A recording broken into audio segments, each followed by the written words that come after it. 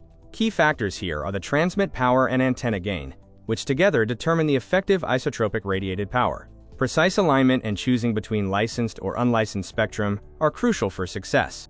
Bluetooth is perfect for short-range personal connections. Bluetooth 4, or low energy, is designed for power-efficient devices like trackers.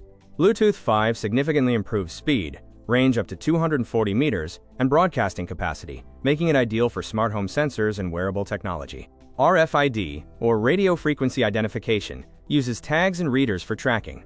Passive tags rely on the reader's signal, while active tags have their own power source. It is widely used in retail inventory, logistics, and secure access systems where physical contact or line of sight is not required. NFC, or near-field communication, is a short-range subset of RFID. Its primary benefit is security. By requiring devices to be within a few centimeters, it minimizes the risk of interception. It is commonly used for contactless payments and quick device pairing. To wrap up this module, remember that professional network support requires a deep understanding of different connection types and hardware. Being able to configure devices correctly for a client's environment is a fundamental skill for any IT professional. Finally, remember that effective network management continues beyond the initial install. Choosing the right cables, connectors, and wireless standards is essential for long-term stability and performance. Thank you for joining us for this module.